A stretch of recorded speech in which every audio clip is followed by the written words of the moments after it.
নতুন বেকার আপুদের জন্য খুব সহজ অ্যান্ড সিম্পল একটি ডেকোরেশন নিয়ে আজকে হাজির হলাম। হ্যালো সবাইকে, কেমন আছেন আপনারা সবাই? আজকে যে ডিজাইনটি করছি এটা একদম সিম্পলের মধ্যে একটি ডিজাইন। আমি খুব সুন্দর একটি কালারের সাহায্যে পুরো কেকটাকে ফিনিশিং দিয়ে নেওয়ার পরে পাইপিং ব্যাগের সাহায্যে আমি পাইপিং ব্যাগটাকে হালকা একটু কেটে নিয়েছি। এরপর ওখানে আমি হোয়াইট কালার ক্রিম নিয়ে ছোট ছোট করে ফ্লাওয়ার পাইপ করছি। এই ফ্লাওয়ারগুলো আসলে কি ফ্লাওয়ার আমি জানি না, তবে কাস্টমার আমাকে যে ডিজাইনটা দিয়েছিল আমি ওটার মতোই হুবহু করার চেষ্টা করছিলাম আর কি।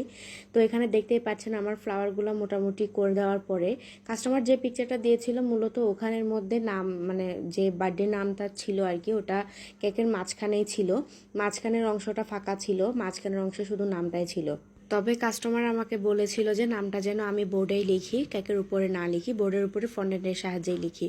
তো এখানে দেখতে পাচ্ছেন আমি ফ্লাওয়ারগুলো কমপ্লিট করার পরে ফ্লাওয়ারগুলোর উপরে আমি ছোট ছোট ইয়েলো কালার কিছু র্যানো দিয়ে নিয়েছি। এরপরে আমি কয়েকটা লিফ এঁকে নিচ্ছি, যেগুলো আমি পাইপিং ব্যাগের সাহায্যে করে নিয়েছি।